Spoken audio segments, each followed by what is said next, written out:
അസ്സലാമു അലൈക്കും വറഹ്മത്തുള്ളാഹി. പണ്ടുള്ളത് ഷാജഹാൻ അനാസാഗർ തടാകം, അതുപോലെ തന്നെ അജ്മീർ ഖാജാഖാങ്ങളെ വീട്, ഇതൊക്കെ കാണാനാണ് ഞങ്ങൾ പോണത്. അപ്പൊ രാവിലെ 8 മണിക്കാണ് ഞങ്ങൾ ഈ പോണത്. അപ്പൊ ഞങ്ങൾ കേരളത്തിലെ അജ്മീർ യാത്രയിലെ 3ാമത്തെ ദിവസമാണോ. ഇപ്പൊ വെള്ളിയാഴ്ചയാണ്. അപ്പൊ വെള്ളിയാഴ്ച പോകുന്നതിന്റെ മുന്നേ എത്തിയ പരിപാടി കഴിക്കാൻ എത്തിയിട്ട് പോവാണ്.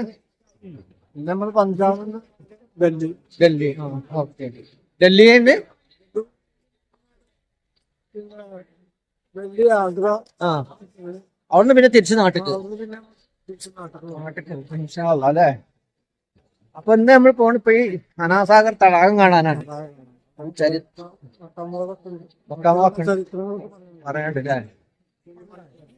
ജിമാജിയൊക്കെ വിശദീകരിക്കും ഇൻഷാ അല്ലാഹ്. ഈ സ്ഥലത്തിന് പ്രത്യേകത ഉണ്ട്. അജ്മീർ ഖാജ റളിയല്ലാഹു അൻഹു 50ാമത്തെ വയസ്സിലാണ് അജ്മീറിലേക്ക് ഇന്ത്യക്ക് വരുന്നത്. ഇന്ത്യയിൽ വന്നു, ആദ്യം ഡൽഹിയിൽ വന്നു, ആഗ്ര വന്നു. അവിടുന്ന് കാൽനടയായി നടന്നുകൊണ്ടാണ് ഇവിടെ വന്നത് അജ്മീറിലേക്ക്. അന്നത്തെ വാഹനങ്ങളില്ലല്ലോ, 800 കൊല്ലം മുന്നേ ബസ്സും കാറൊന്നും ഇല്ലല്ലോ. അന്നത്തെ വാഹനം ഇതാ ഒട്ടൊക്കെ കുതിരയൊക്കെ ഉണ്ടാകുക. അപ്പോൾ അവര് ആണെങ്കിൽ ഫക്കീറന്മാരാണ്. ഫക്കീറന്മാരെന്ന് മനസ്സിലായോ? നമ്മുടെ നാട്ടിലൊക്കെ ഉണ്ടാവും ഇങ്ങനെ പണ്ട് പാട്ട് കൊട്ടി ഒന്ന് പെരയിലൊക്കെ വന്നുകാണ്ട് പൈസ ഇല്ല. അങ്ങനത്തെ ആളുകളാണ് ഫക്കീറന്മാരാണ്. ഒരിക്കെല്ലാം ഉണ്ട്, എന്നാ ഒന്നും ഇല്ല. അങ്ങനത്തെ ആളുകൾ. ഷാജഹാൻ ഫക്കീറിന് ഒന്നും ഇല്ലാത്തവളൊന്നല്ല, ധനാഢ്യനായിരുന്നു. അന്ന് 1000കണക്കിന് ഏക്കറ ഭൂമി വാപ്പാക്കുണ്ടായിരുന്നു. അതൊക്കെ ദീനിന് വേണ്ടി കൊടുത്തപ്പോ പിന്നെന്തായി? മൂപ്പരെന്തായി? ഒന്നും ഇല്ലാത്ത ആളായി, ഫക്കീറായി. അങ്ങനെ അള്ളാന്റെ ദീനിന് എന്തില്ല, വലിയ വലിയ ധനാഢ്യന്മാരായ ആളുകളൊന്നും എന്തില്ലായിരുന്നു. റസൂലുള്ളാഹിന്റെ കാലഘട്ടത്തിൽ ഉസ്മാൻ തങ്ങള് ദുന്നൂറൈനി റസൂലുള്ളാഹിന്റെ 2 മക്കളെ കല്യാണം കഴിച്ചു. ആര്? ഉസ്മാൻ തങ്ങള്. പക്ഷെ ലാസ്റ്റ് മൂപ്പര് ഒന്നില്ല, അള്ളാന്റെ ദീനിലേക്ക് വന്നോടുകൂടി ഒന്നുമില്ലാത്ത ആളായി മാറി.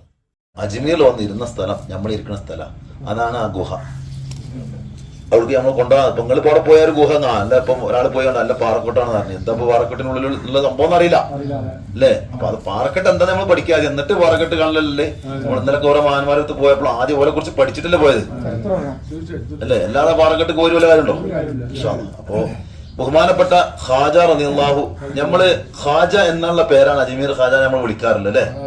എന്താ ഖാജ? ഖാജ മുപ്പര പേരാണോ? മുപ്പര പേരതല്ല. പിന്നെ എങ്ങനെ ഖാജ എന്നുള്ള നമ്മളൊക്കെ വിളിച്ചത് എങ്ങനെയാണ്?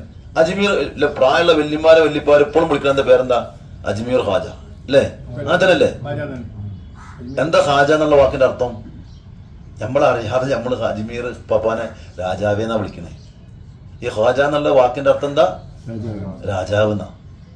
നമ്മൾ ബാദുഷാ എന്ന് വിളിക്കും. ബാദുഷാ എന്നുള്ള ഒരു പേരല്ല, ഒരു പദവിയാണ്. അത് രാജാവ് എന്നുള്ള ഒരു പദവിയാണ്. ഏറവാടി പാപ്പാനെ ബാദുഷാനെ വിളിക്കുള്ളൂ. ഇബ്രാഹിം എന്ന് ആരും വിളിക്കൂല. കാരണം എന്താ? അത് പേടിയുണ്ട്, അത് ഒരാളെ പേര്. പക്ഷെ ബാദുഷാ എന്നുള്ള രാജാവ് എന്ന അർത്ഥം. ബാദുഷാ എന്ന വാക്കിന്റെ അർത്ഥം രാജാവ് എന്ന് പറഞ്ഞാൽ ഖ്വാജ എന്നുള്ളത് ഉറുദു വാക്കാണ്. ഉറുദു പേർഷ്യൻ ഭാഷയും കൂടെ മിക്സ് ആയുള്ള ഒരു വാക്കാണ് ഖ്വാജ. അപ്പൊ നമ്മൾ അജ്മീർ ഖാജ, അജ്മീർ രാജാവ് എന്നാ വിളിക്കുന്നത്. അന്ന് ആരാണ് അജ്മീർ രാജാവ്? അള്ളാഹ് റസൂൽ ആക്കിയ, അള്ളയും അള്ളാഹ് റസൂലും ഇന്ത്യക്ക് രാജാവാക്കിയ ആൾ തന്നെയാണ്. വെറുതെ എല്ലാ പേര് വന്നത്. അത് നമ്മളൊക്കെ മനസ്സിലാക്കുന്നതിന് മുന്നേ തന്നെ ആളുകൾ വിളിച്ചു തുടങ്ങിയിട്ടുണ്ട്. അപ്പോ യഥാർത്ഥ പേര് സയ്യിദ് ഹസൻ എന്നാണ്. റളിയല്ലാഹു അനിൽ ഹസനി റളിയല്ലാഹു അനിൽ മുഈനി എന്ന് നമ്മൾ വിളിച്ചില്ലേ. അപ്പൊ സയ്യിദ് ഹസൻ എന്നാണ് പേര്. സയ്യിദ് ഹസൻ എന്നാണ് ഉമ്മയും ഉപ്പയിട്ട പേര്. പിന്നെ എന്റെ കൂടെ റളിയല്ലാഹു അനിൽ മുഈനി, മുഈനുദ്ദീൻ എന്നുള്ളത് പേര് ആര് വിളിച്ചു? ഉമ്മയും ബാപ്പയും ഇഷ്ടപ്പെട്ട് വിളിച്ചു അല്ലെ. കുട്ടികൾക്ക് ഓരോ പേരുണ്ടാവില്ലേ. കുട്ടികൾക്ക് ഇട്ട പേരൊക്കെ നമ്മൾ വീട്ടിൽ വിളിക്കാം അല്ല, വേറൊരു പേരുണ്ടാവും മോഹന് എന്ന പോലെ. അത് പണ്ടേ ഉണ്ട്. റസൂലുള്ളാഹിന്റെ പേര് സയ്യിദ് എന്താണ്? മുഹമ്മദ് അല്ലേ. റസൂലുള്ളാഹിന്റെ പേര് അതാണല്ലോ, മുഹമ്മദ് എന്ന് വരുള്ളൂ. സയ്യിദ് മുഹമ്മദ്, സയ്യിദ് പറഞ്ഞാൽ കുടുംബ പേര്, അല്ലെങ്കിൽ ആ പദവിന്റെ പേര് മുഹമ്മദ് എന്നാ. എന്നാ മുഹമ്മദ് എന്നാരും വിളിക്കാറുണ്ടോ? മുഹമ്മദ് മുസ്തഫ കൂട്ടിയിട്ടുള്ള പേരാണ്. യഥാർത്ഥ പേര് സയ്യിദ് മുഹമ്മദ് എന്നാവും. മുസ്തഫ പിന്നീട് വന്ന പേരാണ്. അപ്പോ റസൂലുള്ളാഹി സ്വല്ലല്ലാഹു അലൈഹി വസല്ലം ആരും വിളിക്കുക. അന്നത്തെ ആളുകൾ എന്താ വിളിച്ചിനെ? അമീറുൽ മുഅ്മിനീൻ എന്നാ വിളിച്ചത്. അമീറുൽ മുഅ്മിനീൻ എന്നേ വിളിച്ചിട്ടുള്ളൂ. പണ്ട് എല്ലാരും അവിടുത്തെ ഏറ്റവും വലിയ ശത്രുക്കൾ പോലും എന്താ വിളിച്ചിരുന്നത്? മുഹമ്മദ് എന്ന് വിളിച്ചിട്ടില്ല. എന്ന പോലെ തന്നെ ബഹുമാനപ്പെട്ട സയ്യിദ് ഹസൻ എന്ന തങ്ങളുടെ പേര് സയ്യിദ് മൊഹീനുദ്ദീൻ എന്നുള്ള ഉമ്മയും ബാപ്പയും ഇഷ്ടത്തിൽ വിളിച്ചു. വാപ്പ വിളിച്ചിട്ടില്ല, ഉമ്മ വിളിച്ചു. കാരണം വാപ്പ ബഹുമാനപ്പെട്ട ഈ മഹാനായ സയ്യിദ് ഹസൻ തങ്ങൾ ഭൂമിയിലേക്ക് വരുന്നതിന് മുന്നേ തന്നെ ആര് പോയി? വാപ്പ മരണപ്പെട്ടു. സയ്യിദ് ഖിയാസുദ്ദീൻ എന്നാണ് പേര്. സയ്യിദ് ഉമ്മ പൂർണ്ണ ഗർഭിണി ആയിരിക്കണ ദിവസം തന്നെ ആര് മരണപ്പെട്ടു? വാപ്പ മരണപ്പെട്ടു. മകനെ കാണാൻ ആരും കഴിഞ്ഞിട്ടില്ല, വാപ്പ കഴിഞ്ഞിട്ടില്ല. പക്ഷെ ഉമ്മ പ്രസവിച്ചു. 10ാമത്തെ വയസ്സിൽ ആരും മരണപ്പെട്ടു? ഉമ്മയും മരണപ്പെട്ടു. ആകെ ഒരു മോനുള്ളായിരുന്നു. ആർക്ക്? ആ ഉമ്മാക്ക്. ബീവി മാഹിനോട് റളിയല്ലാഹു അൻഹ എന്ന ആ ഉമ്മാക്ക് ആകെ ഒരു മോനുള്ളതിനും സയ്യിദ് ഹസൻ എന്ന കുട്ടി. 12ാമത്തെ വയസ്സിൽ കുട്ടി ആഫിളായി. കുട്ടി 12 വയസ്സിൽ ആഫിളായ സമയത്താണ് ആര് മരണപ്പെടുന്നത്? ഉമ്മ മരണപ്പെടുന്നത്. കുട്ടി ആഫിള എന്താ അല്ലേ? ആഫിളായി കഴിഞ്ഞാൽ ഒരു കുട്ടി അള്ളാന്റെ ദീൻ കലാമ് മുഴുവനായി പഠിച്ചു കഴിഞ്ഞാൽ ആ കുട്ടിനെ കൊണ്ട് ആ കുടുംബത്തിന് വല്ല നേട്ടമുണ്ടോ? എന്താ നേട്ടം? 40 ആളെ ഷഫായത്ത് ചെയ്യാനുള്ള അധികാരമുണ്ട്. അറിയ 40 ആൾ ആരൊക്കെയാണ്? ഒന്ന് ഉമ്മ, വാപ്പ, വല്യപ്പ, വല്യമ്മ, പിന്നെ അതിന്റെ താഴത്ത് ബന്ധപ്പെട്ട നമ്മുടെ കുടുംബത്തിൽപ്പെട്ട 40 ആൾക്കാരെ എന്താക്കാം? സ്വർഗത്തിൽ കൊണ്ടുള്ള അധികാരമുണ്ട്. എന്താ കൊടുത്തോണ? എന്താ കാരണം? അത് ആഫിദ് ആയതുകൊണ്ട് മാത്രം കിട്ടൂല കേട്ടോ. ഓൻ അതുപോലെ അങ്ങോട്ട് മുന്നോട്ട് പോകും വേണം. അതിന് ആര് സഹായിക്കണോനെ? ഉമ്മയും ബാപ്പയും സഹായിക്കണം. നമ്മൾ സാധാരണ തൊപ്പി വെക്കുക. അവിടെ അള്ളാന്റെ കിരീടം എന്ന് പറയാം ഏതായിരിക്കും? അള്ളാഹ് കൊടുക്കണമെങ്കിൽ ഇതിപ്പോ സ്വർണ്ണത്തിലൊക്കെ ഉണ്ടാക്കിയതൊക്കെ ചിലപ്പോൾ അതിനെക്കാട്ടിയും വലിയ മുതൽ വിലപിടിപ്പുള്ളതാവും. അവിടുന്ന് ആ സ്ഥാനം കിട്ടുമെന്നാണ് ഭയങ്കര കിട്ടില്ല. ഇവിടുന്ന് ഇപ്പൊ കായികൾക്കൊക്കെ ഇപ്പം കിരീടം വാങ്ങി തലേടാ അല്ലേ? യൂസുഫിലേക്ക് ഒന്നോട്ടറൊക്കെ വാങ്ങിട്ടൂടെ? അതിനൊക്കെയുള്ള കാലത്തുണ്ടാവും അല്ലേ? അപ്പൊ അതിനൊക്കെ കാലത്തുണ്ടാവും. കായുള്ളവർക്ക് ഇവിടുന്ന് വാങ്ങിടാം. പക്ഷെ അവിടുന്ന് യോഗ്യത ഉള്ളവർക്ക് കിട്ടുള്ളൂ, കായുള്ളവർക്ക് കിട്ടൂല. അവിടുത്തെ യോഗ്യത എന്താ? അവിടുന്നുള്ള യോഗ്യത എന്താ? ഇവിടുന്ന് മക്കളെ നല്ലപോലെ പോക്കല്ലേ നമ്മൾ നന്നായി കഴിഞ്ഞാലൊക്കെ അത് കിട്ടുള്ളൂ. ഇവിടുന്ന് എങ്ങനെയെങ്കിലും നടന്നു പോയി അവിടെ പോയാൽ ചിലപ്പോ എന്താ ചിലപ്പോ കിട്ടിക്കോളൂ, ഒന്നും കിട്ടിക്കോളന്നില്ല. അപ്പൊ അങ്ങനെ ഈ 2 കിരീടങ്ങളും 2 സിംഹാസനങ്ങളും അവിടുന്ന് ഏൽപ്പിക്കപ്പെടും. അപ്പൊ വാപ്പക്കും ഉമ്മാക്കും എന്നിട്ട് മക്കളെന്താക്കും? ഉമ്മാനെയും വാപ്പാനെയും അവിടെ കൊണ്ടുപോയെടുത്തു. ഞങ്ങൾ ഈ ആഫിളാവാൻ കാരണക്കാരാരാണ്? ഈ ഉമ്മ ഇപ്പഴാണ്. എന്നിട്ട് അവരിങ്ങനെ മക്കളിങ്ങനെ കണ്ണ് നിറച്ച് ഇങ്ങനെ കാണും വാപ്പാന്റെ ഉമ്മാന്റെ ആ സന്തോഷം. എന്താ വെച്ചത്? ഹാജാന്റെ 2ാമത്തെ ഭാര്യ പ്രസവിച്ചപ്പോ മകൾ എങ്ങനെ പ്രസവിച്ചു എന്നാ പറഞ്ഞത്? ആ കുട്ടിയെ പ്രസവിക്കുമ്പോ തന്നെ കുട്ടി ഖുർആൻ ആഫിളത്തായി. എന്താ കാരണം? കാരണം എന്താ? ഈ ബഹുമാനപ്പെട്ട ഹാജ എന്തായിരുന്നു? ആഫിളായിരുന്നു. ഹാജ ഏത് സമയത്തും ഖുർആൻ പാരായണം. ഒരു ദിവസം എന്താ മൗലൂദിൽ ഒരു ദിവസം കൊണ്ട് ഒരു ഖത്തം തീർക്കും. ബഹുമാനപ്പെട്ട ഒരു ദിവസം കൊണ്ട് ഒരു ഖത്തം തീർക്കും. ആ മഹാന്റെ ഭാര്യ, ആ മഹാൻ ഇങ്ങനെ ഓതുന്ന സമയത്ത് എവിടെ പോയിരിക്കും? ഈ ഗർഭിണിയായ ഉമ്മ ഭാര്യ ആ മഹാന്റെ അടുത്ത് തന്നെ ഇരിക്കും. അപ്പൊ ഈ ഖുർആൻ പാരായണം ആര് കേൾക്കുന്നുണ്ട്? ഈ വയറ്റിലുള്ള കുട്ടി കേൾക്കുന്നുണ്ട്. കുട്ടി അവിടുന്ന് ഖുർആൻ പഠിച്ചു എന്നാ.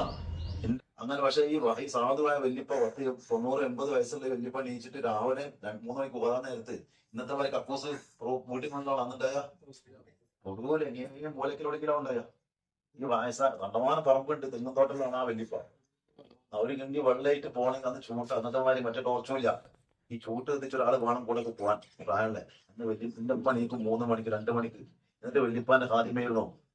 അങ്ങനെ വല്യപ്പാനെ ഇതുമ ചെയ്ത് എന്താവും? വല്യപ്പാൻ കട്ടിൽ ഉണ്ടാക്കിയിട്ട് ഗ്യാസ് ഇല്ല, ചൂട്ട് എത്തിച്ച് കാണുവാണ് ചായ ഉണ്ടാക്കാൻ. അങ്ങനെ ചായ ഉണ്ടാക്കി കൊടുക്കും. വല്യപ്പാന്റെ അടുത്ത് ഇങ്ങനെ പോയി വെക്കും. അത് ഇങ്ങനെ കേട്ട് ഉമ്മ 30 ദിവസം കാണാതെ പഠിച്ചു. ഞങ്ങൾ മദ്രസ നിന്ന് വന്നുകാണ്ട് പെരേന്ന് ഇങ്ങനെ യാസിന് തെറ്റ് വന്നപ്പോ അപ്പൊ അടിയാണ്. അങ്ങനെ ഒത്തുകയറി. ഞങ്ങൾക്ക് ഇന്ന് ആ അക്ഷരം വായിച്ചരമ്പക്ക് അറിയില്ല. ഒരു അക്ഷരം തെറ്റിയാൽ അത് ഇന്നതാണെന്ന് പറഞ്ഞരമ്പക്ക് അറിയില്ല. കാണാതെ അറിയുള്ളൂ. മനസ്സിലാകണ്ടോ? അങ്ങനെയാണ് ഇന്നലെ ആര് ആഫിളത്തായത്? ബഹുമാനപ്പെട്ട ഹാജ തങ്ങളുടെ മകള് ഭാര്യ അടുത്ത് പോയിരിക്കും പപ്പാന്റെ. നമ്മളെ ആഫിളായി. അങ്ങനെ പിന്നെ ബഹുമാനപ്പെട്ടവര് അങ്ങനെ ആഫിളായി. അങ്ങനെ ഉസ്താദ് പിന്നെ ഉമ്മയും ബാപ്പയും ആ കുറഞ്ഞ സമയത്തിന് ഉമ്മയും മരണപ്പെട്ടു. ആഫിളായ സന്തോഷം അങ്ങനെ വല്ലാതെ നിലനിർത്താൻ ഉമ്മ കഴിഞ്ഞിട്ടില്ല. അപ്പൊ അതിന് ഉമ്മ മരണപ്പെട്ടു. പിന്നെ കുട്ടി എത്തിയുമായി തീർത്തു. ആരെ പോലെയായി? നബി തങ്ങളെ പോലെ അല്ലെ? നബി തങ്ങൾ വാപ്പ ചെറുപ്പത്തിൽ മരിച്ചു. അബ്ദുള്ളാഹിന്നവര് 6-7 വയസ്സായപ്പോൾ ആരും മരിച്ചു? ആമിനാബിയും മരണപ്പെട്ടു. പിന്നെ നോക്കിയതൊക്കെ ആരാണ്? കുടുംബം. അബ്ദുൽ മുത്തലിബ് എന്നവരും അല്ലെ? അവരൊക്കെയാണ് നോക്കിയത്. എളാപ്പാരും മൂത്താപ്പാരൊക്കെ നോക്കിയത്. അങ്ങനെ പിന്നീട് ഉമ്മയും പാപ്പില്ലാത്ത കുട്ടി. പക്ഷെ അള്ളാന്റെ പ്രത്യേക കാവലിലെ കുട്ടിയായിരുന്നല്ലോ. അങ്ങനെ അതങ്ങോട്ട് ഒന്നുണ്ടാവും അള്ളാനെ നോക്കിക്കൊണ്ട്. അങ്ങനെ പറഞ്ഞ 12 വയസ്സുള്ള ഈ കുട്ടിക്ക് ആരുമില്ല, അമ്മയും ബാപ്പില്ല. പക്ഷെ ഇഷ്ടംമാര് സമ്പത്ത് ആർക്കുണ്ടായിരുന്നു? ബഹുമാനപ്പെട്ട ഖിയാസുദ്ദീൻ ഞങ്ങൾക്ക് ഉണ്ടായിരുന്നു, വാപ്പാക്ക് ഉണ്ടായിരുന്നു. പക്ഷെ അതൊന്നും ഈ കുട്ടി അതെന്തില്ല, ഒന്നും കാര്യങ്ങൾ ഉമ്മയും ബാപ്പില്ലാതെ ഇത് കുറെ സമ്പത്തിനായിട്ട് എന്താ കാര്യം? അപ്പൊ കുട്ടിയോട് ചോദിച്ചു എന്താ വേണ്ടേ? എനിക്ക് ദീൻ പഠിക്കണം, അള്ളാനെ കുറിച്ച് പഠിക്കണം. അങ്ങനെ ആ കാലഘട്ടത്തിലെ ഏറ്റവും വലിയ പണ്ഡിതനായ ഉസ്മാൻ അൽ ഖാബൂനി റഹ്മത്തുള്ളാഹി എന്ന വലിയൊരു പണ്ഡിതന്റെ അടുത്ത് കൊണ്ട് ഈ കുട്ടിയെ ചേർത്താണ്. വലിയൊരു ആലിമാണ് ആ കാലഘട്ടത്തിൽ. ഔസുല്ലാദവിനെ പോലെ തന്നെ വലിയ പദവിയുള്ള വലിയ മഹാനായിരുന്നു ഉസ്മാൻ അൽ ഖാബൂനി റഹ്മത്തുള്ളാഹി അലൈഹി. വലിയ പണ്ഡിതനായിരുന്നു, വലിയ സൂഫിയായിരുന്നു, സയ്യിദാണ്, റസൂലുള്ളാഹിന്റെ കുടുംബത്തിൽപ്പെട്ട ആളാണ്. ആ മഹാന്റെ ഹദറത്തിലേക്ക് കുട്ടിയെ കൊണ്ട് ചേർത്താണ്. അപ്പൊ അവിടെ കുട്ടിക്ക് 10-13 വയസ്സായി. അപ്പൊ കുട്ടി അങ്ങനെ കയറി ചെന്ന സമയത്ത് ഉസ്താദ് അതിന് മുന്നേ ദർസുള്ളതാ അല്ലേ. നമ്മള് പട്ടിക്കാട് ഇപ്പൊ നമ്മളെ കുട്ടി ഇപ്പൊ കൊല്ലം പട്ടിക്കാട് കോളേജിൽ ചെല്ലുമ്പോ പട്ടിക്കാട് അത് പണ്ടേ ഉള്ളതല്ലേ, കുട്ടി ചെല്ലുമ്പോൾ തുടങ്ങിയാന്നല്ലോ. എന്ന പോലെ തന്നെ അങ്ങോട്ട് കയറി ചെന്ന സമയത്ത് അവിടെ ഈ മഹാൻക്ക് അവർക്ക് ഈ കുട്ടി വരുമ്പോ തന്നെ ആളെ മനസ്സിലായി, ഇത് കാര്യമായ ഒരു കുട്ടിയെന്ന് ആർക്ക് മനസ്സിലായി, ഈ ഉസ്താദിന് മനസ്സിലായി. പക്ഷെ ഉസ്താദ് കുട്ടിനെ മെയിൻ ചെയ്തില്ല. കാരണം എന്താ, അവിടെ വേറെയും കുറെ കുട്ടികളുണ്ട്, നാടന്മാരെ നമ്മളെ മക്കളൊക്കെ പോലത്തെ മക്കൾ അവിടെ വേറെ പഠിക്കുന്നുണ്ട്. അപ്പൊ ഈ കുട്ടി യതീമാണ്, കുട്ടിക്ക് വാപ്പയമ്മയില്ല, സയ്യിദാണ്. ഇതൊക്കെ അറിഞ്ഞുകൊണ്ട് ഉസ്താദ് ആ കുട്ടിനെ മെയിൻ ചെയ്തില്ല. അതുകൊണ്ട് എന്താ, ഈ കുട്ടിനെ മെയിൻ ചെയ്യാത്തതുകൊണ്ട് പ്രശ്നമില്ല. അല്ലെങ്കിൽ ആ കുട്ടിയോട് പ്രത്യേക പരിഗണന കാണിച്ചാൽ മറ്റുള്ള കുട്ടികൾക്ക് ആരോട് കിബർ വരും, ഈ കുട്ടിയോട് കിബർ വരും. അപ്പൊ ഈ കുട്ടിക്ക് എന്ത് വരും, അപകടം സംഭവിക്കും. അതുകൊണ്ട് ആ കുട്ടിയോട് പ്രത്യേക ഒരു പരിഗണന നൽകിയില്ല. മറ്റുള്ള കുട്ടികൾ, മുതിർന്ന കുട്ടികളൊക്കെ എന്തായി, അവരൊക്കെ പഠിച്ചാൽ പോയി 5 കൊല്ലം കഴിഞ്ഞ ശേഷം ഈ കുട്ടി 5 കൊല്ലം അവിടെ പഠിച്ചതിന് ശേഷം ഉസ്താദ് പിന്നത്തെ 5 കൊല്ലം കുട്ടിയോട് വല്ലാതെ ഇഷ്ടം കാണിച്ചു. മുതിർന്ന കുട്ടികളൊക്കെ അവിടുന്ന് പോയല്ലോ. പിന്നത്തെ മുതിർന്ന കുട്ടി ആരാണ്, ഈ കുട്ടിയാണ്. മായി ബന്ധപ്പെട്ട് അപ്പത്രായി 33-34 വയസ്സായി. അപ്പോഴും കല്യാണം കഴിച്ചിട്ടില്ല. അങ്ങനെ ബഹുമാനപ്പെട്ടവര് റൗള ഷരീഫിൽ പോയി വല്യപ്പായ ആദരവായ നിബിതങ്ങളെ റൗള ഷരീഫിൽ ചെന്നുകൊണ്ട് കുറച്ചു ദിവസം അവിടെ പോയി ഇരിക്കണം, വല്യപ്പാന്റെ അടുത്ത് ഇരിക്കണം. കാരണം ഇനിയിപ്പോ കുറെ നടന്നല്ലോ, ഒരേ ഇജാസത്ത് കിട്ടി, ഇനി വല്യപ്പാന്റെ അടുത്ത് പോയി കുറച്ച് ഇരിക്കണം എന്ന് കരുതി റൗള ഷരീഫിൽ ചെന്ന് 2-3 ദിവസം ചെന്നപ്പോ ബഹുമാനപ്പെട്ട റസൂല അപ്പൊ അങ്ങനെ സ്വപ്നത്തിൽ അത് റസൂല കാണിക്കില്ല, സ്വപ്നത്തില് വേറെ ഒന്നും കാണിച്ചു കൊടുക്കണില്ല. അപ്പം ബഹുമാനപ്പെട്ട ഉസ്താദിനെ അങ്ങനെ കാണിച്ചു കൊടുക്കും. ഏത് ഉസ്താദ്? 10 കൊല്ലം ഇരുന്ന് പഠിപ്പിച്ച ഉസ്മാൻ ഖാൻ തങ്ങളുണ്ടല്ലോ, മൂപ്പർക്ക് അപ്പൊ 19 വയസ്സായിട്ടുണ്ട്. എത്ര വയസ്സായിട്ടുണ്ട്? ഇതിപ്പോ നിങ്ങൾക്ക് എത്ര വയസ്സാ? 5 കൊല്ലം കൂടിയിരിക്കണ്. അപ്പം വയസ്സ് 80 വയസ്സായി കഴിഞ്ഞാൽ പിന്നെ എന്താ സഹായത്തിന് ആള് വേണം, വേണ്ടേ? അപ്പൊ മൂത്തം ഇങ്ങനെ മിനിറ്റ് പോയി. 80 വയസ്സായി കഴിഞ്ഞാൽ അപ്പൊ കൂടെ ആരുമില്ല, എല്ലാരും പഠിച്ച് എല്ലാരും പോയി. ഇദ്ദേഹത്തിന് ആരുമില്ല. ആരില്ലാതായപ്പോ ബഹുമാനപ്പെട്ടവർക്ക് സ്വപ്നം കാണിച്ചു കൊടുക്കുക. ഇവിടുന്ന് വെച്ചിട്ട് ഉസ്താദ് ഒറ്റക്കാണ്, വയസ്സുമായിട്ടുണ്ട്. അങ്ങനെ അവിടുന്ന് തിരിച്ചു പോരാ. നിന്റെ ജീവിതം എന്താണ്? നിന്റെ ഉസ്താദിനെ നോക്കണം. ഉസ്താദിന് ഇനി ഒരു ആറില്ലാത്ത കുറവുണ്ടാവരുത്. എനിക്ക് എല്ലാ ഇൽമ പഠിപ്പിച്ചത് എന്റെ ഉസ്താദാണ്. ആ ഉസ്താദിന് ഞാൻ കുറവുണ്ടായതാണ്. പിന്നെ 15 വർഷക്കാലം ആ ഉസ്താദിന്റെ നിഴലായിക്കൊണ്ട് നടന്നു. ഉസ്താദ് എന്ത് വേണമെന്ന് ആഗ്രഹിച്ച് അപ്പൊ അത് നിറവേറ്റി കൊടുക്കും. മനസ്സിലായില്ലേ? എല്ലാ പണിയും എടുക്കുന്നത് കുട്ടിയുണ്ടാവും എന്ന പോലെ ഹാജ എല്ലാം തന്നെയാണ് ചെയ്തു കൊടുത്തു. പക്ഷെ ഇതിൽ ഒരു പരിഹാരം വേണ്ട, തിരിച്ചു കൊടുക്കണ്ടേ? എന്താ കൊടുക്കേണ്ടത്? ദ്വായുണ്ട്. ആയിരുന്നു ബഹുമാനപ്പെട്ടവർ, അത്രയും വലിയ മഹാനായിരുന്നു. ആ മഹാൻ അന്നാണ് ദ്വാരുന്നത്, പഠിച്ചോനെ എന്റെ അടുത്ത് ഒന്നുമില്ല, നീ കഷ്ടമാനുള്ള യജമാനാണ്, നിന്റെ കുട്ടിയതാ ഒന്നുമില്ല അല്ലേ? എന്നാ ബഹുമാനപ്പെട്ട ഉസ്മാൻ ഖാൻ തങ്ങൾക്കും കുട്ടികളും മക്കളൊന്നുമില്ല. പക്ഷെ ബഹുമാനപ്പെട്ട വഫാത്തിന്റെ സമയത്ത് അന്നാണ് ദ്വാരുന്നത്. എന്താ അറിയോ? പഠിച്ചോൻ എന്റെ അടുത്ത് ഒന്നുമില്ല, നിന്റെ കയ്യിൽ ഒന്നുമില്ല, എന്റെ കുട്ടിക്ക് എന്തെങ്കിലും കൊടുക്കണം, നീ ഇഷ്ടമായുള്ളവനാണല്ലോ, എന്റെ തെല്ലാണ്ട് എന്റെ ഖജനാവ് നിറഞ്ഞു കിടക്കല്ലേ, എന്റെ കുട്ടികളെ കൊണ്ട മുതലും മുഖത്തൊന്നും വേണ്ട എന്ന് പറഞ്ഞ ബഹുമാനപ്പെട്ട ഉസ്മാൻ ഖാൻ തങ്ങൾ വഫാത്തിന്റെ മുന്നിൽ തന്നെ ആർക്ക് വാങ്ങി വെച്ചിട്ടുണ്ട്? ആ ഹാജാക്കളെ വാങ്ങി വെച്ചിട്ടുണ്ട്. അങ്ങനെ ബഹുമാനപ്പെട്ടവർ ഈ ലോകത്തോട് ഇവിടെ പറഞ്ഞു പോയി. അപ്പൊ സന്തോഷമായി ആർക്ക്? പക്ഷെ മൂപ്പരൊന്നും അറിയില്ലല്ലോ. മൂപ്പര ജോലി എന്താ? മൂപ്പര നീയത്തെന്താ? എന്റെ ഉസ്താദിന് കുറവുണ്ടായിരുന്നു, എന്റെ ഉസ്താദിന് ഉണ്ടാവരുതെന്ന് മനസ്സിലാക്കി ആ ഉസ്താദിനെ സംരക്ഷിച്ച ബഹുമാനപ്പെട്ടവര് വഫാത്തായി. എല്ലാ കാര്യങ്ങളും ചെയ്തു. മൂപ്പര് വഫാത്തായി കിടക്കുന്നത് ജന്നത്തുൽ മുഹല്ലയാണ്. ജന്നത്തുൽ മുഹല്ല കണ്ടില്ലേ? എവിടെയാണ്? ഹറം ഷരീഫില്. അവിടെയാണ് ഖദീജ ബീവി ഉള്ളത്. ബഹുമാനപ്പെട്ട നമ്മളെ വൈലാണ്ടി തങ്ങളുണ്ടല്ലോ, ബാപ്പക്കി തങ്ങള്. നമ്മൾ 2 കബറ് അവിടെ ആരുള്ളൂ. അതിന്റെ അടുത്ത് തന്നെയാണ് ആരും കിടക്കുന്നത്? ബഹുമാനപ്പെട്ട അജ്മീർ ഖാജ തങ്ങൾ ഉസ്താദായ ഉസ്മാൻ ഖാൻ തങ്ങൾ കിടക്കുന്നത് ഖദീജാബിന്റെ ചാരയാണ് കിടക്കുന്നത്. 1000കണക്കിന് കബർ അതിനുള്ളിലുണ്ട്. ബഹുമാനപ്പെട്ട ഉസ്മാൻ ഖാൻ തങ്ങൾ അവിടെ കിടന്നു. അങ്ങനെ എല്ലാ കാര്യങ്ങളും പൂർത്തിയായി. അങ്ങനെ പിന്നെ ബാധ്യതകളൊന്നുമില്ല. 50 വയസ്സായി ആർക്ക്? ആരാക്ക് 50 വയസ്സായി. മനസ്സിലായോ? കല്യാണം കഴിക്കാത്തതിന് കാരണം 50 വയസ്സിന് ശേഷം കല്യാണം കഴിച്ചേർന്നേ. കാരണം മനസ്സിലായില്ലേ? അങ്ങനെ ബഹുമാനപ്പെട്ടവരും റൗളയിലേക്ക് പോവാണ്. ഈ ഹറമിൽ 40 ദിവസം ഇവിടെ ഒന്നും ഉസ്താദിന്റെ എല്ലാ കർമ്മങ്ങളും 40 വരെ എല്ലാ കർമ്മങ്ങളും ചെയ്തു. 40 കഴിഞ്ഞ ശേഷം ബഹുമാനപ്പെട്ടവരെ എങ്ങോട്ട് പോയി? വീണ്ടും മദീനയിലേക്ക് പോവാണ്. മദീന ചെന്ന് റസൂലുള്ളാഹിന്റെ കുറച്ച് മനസ്സമാനത്തോടെ ഇരിക്കണം. അങ്ങനെയാണ് ചെന്നപ്പോ തന്നെ ചെന്ന് കേറുമ്പോ തന്നെ റസൂലുള്ളാഹി ഇറങ്ങിയാണ് കെട്ടിപ്പിടിച്ചു. അങ്ങനെ ഉണ്ടാവോ? ബഹുമാനപ്പെട്ട ഉമർ ഖാദി റളിയല്ലാഹു അൻഹു. ഉമർ ഖാദി ഒരിക്കലും ഉമർ ഖാദി സുബാനക്ക് ഭയങ്കര ഇഷ്ടമായിരുന്നു. അങ്ങനെ ബഹുമാനപ്പെട്ടവർ അങ്ങനെ പോണമായിട്ട് നമ്മൾ പോയി റോദങ്ങൾക്ക് ഇപ്പൊ വല്ലാതെ ഇഷ്ടം വെച്ചു. ഞാൻ വന്നത് റസൂൽ അറിഞ്ഞിട്ടുണ്ടോ എനിക്കറിയാം, പക്ഷെ എനിക്ക് റസൂലാക്കൊന്നും കൊടുക്കാൻ എൻ്റെ അടുത്തില്ല. അതാണ് ബെയ്ത്താണ് ചെല്ലിയ സമയത്തെ വെയ്ത്തുകളാണ് തല കണ്ണു ചെല്ലിയാണ് ചെല്ലുന്ന സമയത്ത് റൗദാന്റെ വാതിൽ ആരും തുറക്കാത്ത സംഗതിയാ. തുറക്കൂല റൗദാന്റെ വാതിൽ എവിടെയാണോ ബഹുമാനപ്പെട്ടില്ലേ ആ റൗദാന്റെ വാതിൽ താനാണ് പോളിംഗ് ബെല്ല് പെരന്റെ ബാക്കിൽ വന്ന് നമ്മള് ആണുങ്ങളൊന്നും പെരയില്ല അല്ലേ? പെരയില് കോളിംഗ് ബെല്ല് ഉണ്ടാവും. നമ്മളൊക്കെ ആണുങ്ങളൊക്കെ എന്തെങ്കിലും ജോലിക്കോ ബിസിനസ് തന്നെ വെള്ളിയാഴ്ച പള്ളിക്കെങ്കിലും പോയിട്ടുണ്ടാവും ആക്ച്വലി. ആ സമയത്ത് ഒരാള് വന്നുകാണ്ട് വെല്ലടിക്കാണ്. അപ്പൊ പെണ്ണുങ്ങൾ ഇങ്ങനെ വാട്ട് നോക്കോ എന്താ ചെയ്യാ? ആദ്യം ജനാലിന്റെ കട്ട നോക്കിട്ട് പിരിവേലാണെങ്കിൽ ജനാൽ കുറച്ച് തൊട്ടപ്പോൾ ആരില്ല, നിങ്ങൾ പിന്നെ വരികയാണ് അല്ലേ? മരുവനാണെങ്കിലോ മോളെ കെട്ട് മരുവനാണെന്നുണ്ടെങ്കിലോ എങ്ങനെ ഓർക്കാം? നിങ്ങൾ വരുമ്പോ നോക്കാൻ ഓർക്കാം. നിങ്ങൾ പെരണ്ടാക്കിയ ആളുകള് പെണ്ണുങ്ങളെ മാപ്പിളങ്ങള് നിങ്ങൾ അങ്ങാടി പോയി കാണി മീനായിട്ട് വരുമ്പോ പെണ്ണുങ്ങൾ ഇങ്ങനെ വാരിക്കുക അവിടെ ചെയ്യാറ്. അല്ലാതെ മരുവൻ വരുമ്പോഴോ അടച്ചോനെ വരാതെ നിങ്ങളെ ആകെപ്പാട് വെപ്പറാളായിരിക്കും അല്ലേ? അവതല്ലേ ഞങ്ങൾ തുറന്നതല്ല എന്നെ കണ്ടല്ലെങ്കിൽ അത് മതി. യാ റസൂലുള്ളാ ഞാൻ ഉമ്മർ ഇവിടെ നോളാം, ഉമ്മർ ഇവിടെ നോളാം, ഞാൻ ഇവിടെ നിന്നാ മതി എന്ന് പറഞ്ഞ ബെയ്ത്തടിച്ചിട്ട് ആ ബെയ്ത്ത് ഇപ്പോഴും ആ റോദന്റെ ആ മതിന്മഴ എഴുതിച്ചിട്ടുണ്ട്. ആ ബെയ്ന എന്നുള്ള ആ സലാം എന്നുള്ള ബെയ്ത്ത് അതാണ് അങ്ങ് തുറക്കും. അവരൊക്കെ ഉണ്ട്, അവരൊക്കെ എല്ലാം അറിയുന്നുണ്ട്. എന്നാ ബഹുമാനപ്പെട്ട ഇത്രയും റസൂലിനെ ഇഷ്ടപ്പെട്ട ഈ പേരക്കുട്ടിയെ വരുമ്പോ റസൂലിനെ നീച്ചു വരൂലേ? വന്നിട്ട് കെട്ടിപ്പിടിച്ചു, ഇഷ്ടപ്പെട്ടിട്ടാ കെട്ടിപ്പിടിക്കണം. മാത്രമല്ല നിങ്ങൾ വരുന്നതിന് മുന്നേ തന്നെ ഞാൻ അല്ലാണ്ട് വാങ്ങി വെച്ചിട്ടുണ്ട്. എന്താണ് വാങ്ങി വെച്ചത്? നിങ്ങൾക്ക് തരാനുള്ളത് നിങ്ങൾക്ക് തരാനുള്ളത് നിങ്ങൾ ചോദിച്ചതല്ല, വേറെ ആൾ ചോദിച്ചു വാങ്ങി റെഡിക്ക് പാസ്സാക്കി വെച്ചിട്ടുണ്ട്. ആരാ ചോദിച്ചു വെച്ചത്? ബഹുമാനപ്പെട്ട ഉസ്മാൻ തങ്ങൾ അല്ലാണ്ട് പേർന്ന് വാങ്ങി വെച്ചിട്ടുണ്ട്. പക്ഷെ അല്ലാതെ നിങ്ങൾക്ക് തരാൻ എന്നെ ഏൽപ്പിച്ചിട്ടുണ്ട്. എന്താ ഏൽപ്പിച്ചത്? എന്താ അവർക്ക് ഏൽപ്പിച്ചത്? പ്രത്യേക സ്ഥലമാണോ? ഇന്ത്യ എന്ന രാജ്യത്തിന്റെ സുൽത്താനായിട്ട് അള്ളാഹ് നിങ്ങളെ തീരുമാനിച്ചിട്ടുണ്ട്. ഇന്ത്യ എന്ന ഈ രാജ്യത്തിന്റെ സുൽത്താനായിട്ട് ഒരു ദിവസം 5 കൊല്ലത്തേക്കല്ല തെരഞ്ഞെടുത്തത്. 5 കൊല്ലത്തേക്കല്ലേ നമ്മൾ വോട്ട് ചെയ്യണേ? അങ്ങനെയാണ് ഇത്. ഖിയാമത്ത് വരെ ഇന്ത്യന്റെ സുൽത്താനായിട്ട് അള്ളാന്റെ പ്രഖ്യാപനം വന്നിട്ടുണ്ട്. അത് നിങ്ങളെ തെരഞ്ഞെടുത്തത് അള്ളാഹ്. അതുകൊണ്ട് നിങ്ങൾ ഇങ്ങോട്ട് പോകണം, ഇന്ത്യയിലേക്ക് പോകണം. ഇന്ത്യയിലേക്ക് പോകണം. ഇന്ത്യയിൽ എവിടെ പോകണത്? അജ്മീറിലേക്ക് പോകണം. അജ്മീറാണ് നിങ്ങളെ പ്രവർത്തന മണ്ഡലം. അവിടെ നിങ്ങൾ ലോകത്തെ നിയന്ത്രിക്കണം എന്ന് റസൂലുള്ളാഹി സ്വല്ലല്ലാഹു അലൈഹി വസല്ലം തങ്ങൾ പറഞ്ഞ് അജ്മീറിലേക്ക് ഖാജാനെ പറഞ്ഞേക്കാണ്. അങ്ങനെ ബഹുമാനപ്പെട്ട ഖാജ റസൂലുള്ളാഹിന്റെ നിർദ്ദേശപ്രകാരം റസൂൽ ഒരു ഉറുമാമ്പഴം കൊടുത്തു. ആ ഉറുമാമ്പഴമായിട്ട് ഞാൻ വളരെ ചുരുക്കി പറയട്ടെ, ഇതൊന്നും ഇതൊക്കെ വളരെ വിശദീകരിച്ച് പറഞ്ഞ ചരിത്രമാണ്. നമ്മളെ മുന്നിൽ സമയമില്ല, വെള്ളിയാഴ്ച ദിവസമാണ്. വളരെ ചുരുക്കി ഇതൊന്ന് മനസ്സിലാക്കി തരാം, ഹാജാനെ കുറിച്ചൊന്ന് മനസ്സിലാക്കി തരാൻ വേണ്ടി മാത്രമാണ് ഇത്രയും പറയുന്നത്. അങ്ങനെ ബഹുമാനപ്പെട്ട ഹാജാദി വന്ന് ഇരുന്ന സ്ഥലം ഇതാണ്.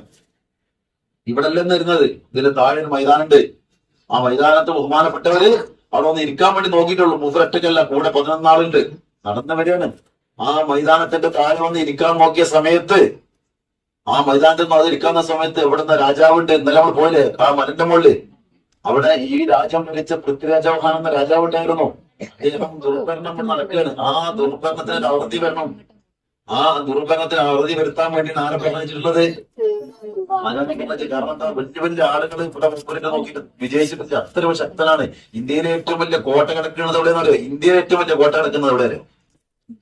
ഇന്ത്യയിലെ ഏറ്റവും വലിയ കോട്ട ഡൽഹിയിലെ ചെങ്കോട്ട അല്ലേ? ആണോ? അല്ല, ഇന്ത്യയിലെ നമ്മൾ കാണുന്ന കോട്ട ഏറ്റവും വലിയ കോട്ട ചെങ്കോട്ടയായിരിക്കും. ഇന്ത്യയിലെ ഏറ്റവും വലിയ കോട്ട കിടക്കുന്ന അജ്മീറിലാണ്. ഇന്നലെ കണ്ടിട്ട് ഒരു കോട്ടന്റെ കയറ്റി 18 കിലോമീറ്റർ ആണ് അത്. മധുരമല്ല, കോട്ടന് അതിന്റെ മുകളിൽ കോട്ടണ്ട്. രാജാവിന്റെ കൊട്ടാരത്തിന്റെ മുകളിൽ നമുക്ക് പൊളിച്ച് തമർത്തി അവിടെ ആരും കയറി രാജാവിനൊന്ന് മൊത്തമായി. രാജാവ് പിന്നെ സാധാ ഇന്നലെ എത്ര ആളിപ്പോ നമ്മളാ പോയ സമയത്ത് ആളുണ്ടാണ് നമ്മൾ പറഞ്ഞാലേ നടന്നിട്ടുള്ളൂ. എത്ര ആൾക്കാർ ആ സമയത്ത് അവിടെ ഉണ്ട്? അത് 360 ദിവസം ഇതിങ്ങനെ വന്നുകൊണ്ടിരിക്കല്ലേ, ഓരോ മിനിറ്റിലും വന്നുകൊണ്ടിരിക്കല്ലേ. എത്ര ലക്ഷം ആള് വരുന്നുണ്ട് അവിടെ. ഇവര് ഇറാനിൽ നിന്നും വന്ന് ഇവിടെ നിന്ന് യുദ്ധം ചെയ്ത് ഷഹീദായതുകൊണ്ട് ഓരെ കാണാൻ ഓരോ സിയാറത്ത് ചെയ്യാനല്ലേ വരുന്നത് അല്ലേ? നമ്മളെ മക്കള് നമ്മൾ മരിച്ചാൽ എത്ര ദിവസം നമുക്ക് വേണ്ടി സിയാറത്ത് ചെയ്യും? നമ്മളത് പോട്ടെ, അത് അങ്ങനെ അതാ പോട്ടെ. നമ്മളുടെ അങ്ങനെ നമ്മളെ വാപ്പാനെ നമ്മൾ എത്ര സിയാറത്ത് ചെയ്യുന്നു അത് പറയും. അത് ആലോചിച്ച് നോക്കി. എന്നിട്ട് ബാക്കി നമ്മളത് ആലോചിക്കും. നമ്മളെ വാപ്പിക്ക് കബറിലുണ്ടായ മിക്ക ആളുകൾക്കും എത്ര ആൾ സിയാറത്ത് ചെയ്ത് ചെയ്യല്ലേ, എത്ര പ്രാവശ്യം സിയാറത്ത് ചെയ്തിട്ടുണ്ട്. അതേമാതിരി തന്നെ ഇപ്പൊ നമുക്ക് ഉണ്ടാവുള്ളൂ. അത്ര ഉണ്ടെങ്കിലല്ലേ ഉണ്ടാവും. അത്ര ഉണ്ടെങ്കിൽ ഉണ്ട്. നമ്മൾ ചെയ്ത് നമ്മൾ ഓർത്താൽ മതി. നമ്മൾ ചെയ്ത് മാത്രം ഓർത്താൽ മതി. അപ്പോഴേ നമുക്ക് ഇങ്ങനെ കിട്ടും എന്നുള്ളത് നമ്മൾ ചിന്തിച്ചാൽ മതി. മനസ്സിലാണ്ടോ? അപ്പൊ എന്നാ ഈ കിടക്കുന്ന മഹാന്മാരത്ത് എത്ര ലക്ഷം ആളാ വരുന്നത്, എത്ര യാസീന ഒരു ദിവസവും ഒരു മിനിറ്റ് കൊണ്ട് ഒതുങ്ങി കൊടുക്കണം അവിടെ. അപ്പൊ ഓരൊക്കെ ബാക്കി നോക്കികൾ അള്ളാനെ സ്നേഹിച്ച അങ്ങനെയാണ്.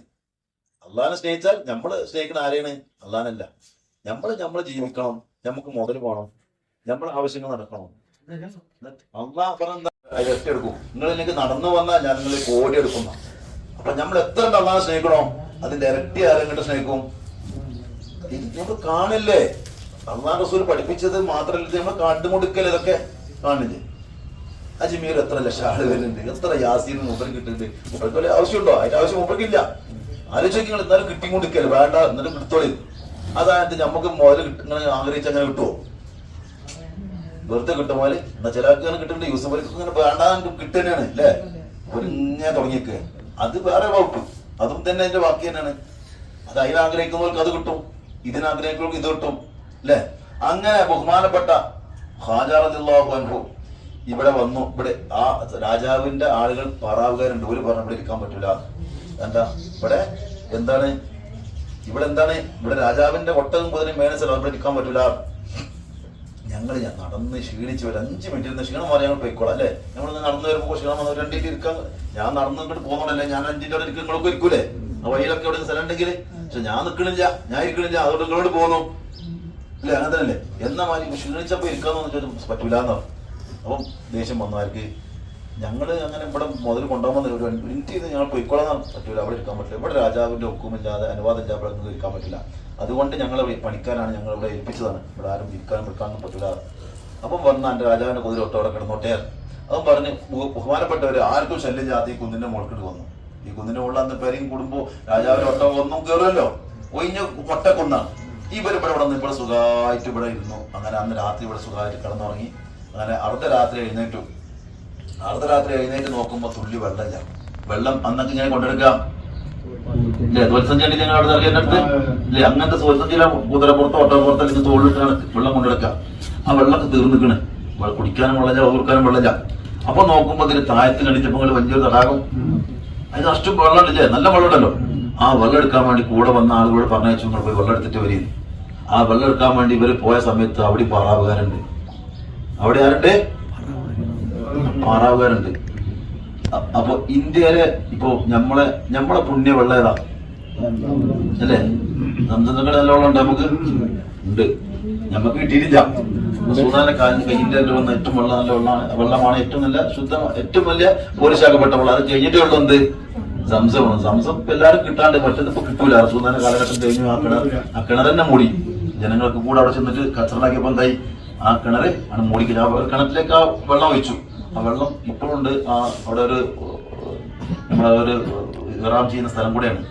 അപ്പൊ അതിപ്പോ അടച്ചിട്ടുണ്ട്. അപ്പൊ ഇപ്പം സംസമാണ് നമുക്ക് കിട്ടുന്ന ഏറ്റവും നല്ല വെള്ളം. ഹിന്ദുക്കളെ പുണ്യമുള്ള ഏതാണ്? ഇപ്പൊ കുംഭമേള നടക്കുന്ന എവിടെയാണ്? ഡൽഹിയിലല്ല, കുംഭമേള പ്രയാഗ്രാജ്, ഗംഗയുടെ അടുത്താണ്. ഈ 3 നദികൾ സംഗമിക്കുന്ന സ്ഥലം ത്രിവേണി സംഗമം എന്ന് പറയും.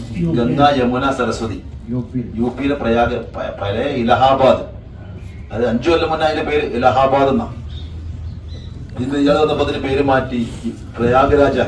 ആര്? യോഗി വന്നതിന് ശേഷം ഇപ്പൊ പ്രയാഗ്രാജ് എന്ന സ്ഥലത്തിന്റെ പേര്. അതിന്റെ യഥാർത്ഥ പേര് ഇലഹാബാദ് എന്നാ. വെറുതെപ്പെട്ട പേരൊന്നുമില്ല. അതൊക്കെ എന്തൊക്കെ അതിനൊക്കെ ഗുണങ്ങളുണ്ട്. കുംഭമേള അവരെ മതപരമായിട്ട് അതിലൊക്കെ എന്തെങ്കിലും ഗുണങ്ങളുണ്ടോ? അപ്പൊ എന്താണ് ഈ ഗംഗാനദി ഇവരെ പുണ്യവെള്ളമായത്? ഹിന്ദുക്കളെ പുണ്യ മത വെള്ളം ഏതാണെന്ന് അറിയാൻ കാര്യം ഹിന്ദുക്കളുടെ പുണ്യ അൽഹംദുലില്ലാ സന്തോഷമല്ലോ ഓണക്കില്ലേ. അങ്ങനെ പറയാലോ. അങ്ങനെ ബലി ചെന്നപ്പോ മറ്റൊരു ദേഷ്യം വന്നു. 2 പ്രാവശ്യം എന്താ നമ്മൾ ധിക്കരിക്കാൻ വന്നാണോ എന്നുള്ള തോന്നൽ ഇങ്ങനെ ബലിക്കുണ്ട്. ഒന്നും പോലും മുടിയോലാ നിർത്തുന്നെന്ന്. എന്നിട്ട് അനാസാഗറിനോട് പറഞ്ഞു, അനാസാഗർ ആരെ വിളിക്കുന്നുണ്ട്? ഹാജ വിളിക്കുന്നുണ്ട്. പറഞ്ഞപ്പോത്തിന് ഇവർക്ക് ആവശ്യമുള്ള വെള്ളം പാത്രത്തിലേക്ക് വന്നു. പറഞ്ഞപ്പോത്തിന് ആവശ്യമുള്ള വെള്ളം എങ്ങോട്ട് വന്നോ? ഇവരെ പാത്രത്തിലേക്ക് വന്നു. ഒരു തിരിഞ്ഞെന്ന് പറഞ്ഞ് നോക്കാൻ വേണ്ടി പോകുന്നു. നേരം കുറച്ച് നോക്കിയപ്പോ അനാസാഗറിന് തുള്ളി വെള്ളമില്ലാതെ പറ്റി. ഞാൻ പറഞ്ഞല്ല, ഞാൻ നിങ്ങൾക്ക് ക്ലാസ് എടുക്കാൻ വേണ്ടി പറഞ്ഞില്ല, എന്റെ ചരിത്രമാണ്. തുള്ളി വെള്ളമില്ല. നാട്ടിലെ കിണറുകൾ പറ്റി, കുളങ്ങൾ പറ്റി, പെണ്ണുങ്ങളെ മുലപ്പാല് പോലും പറ്റിയെന്ന ചരിത്രത്തിലുള്ളത്. അന്ന് മുല കുടിക്കുന്ന കുട്ടികൾക്ക് പോലും മുലപ്പാലിൽ വെള്ളപ്പാല് കിട്ടിയില്ലെന്നാ. അങ്ങനെ ജനങ്ങളാകെ വിഷമിച്ചു.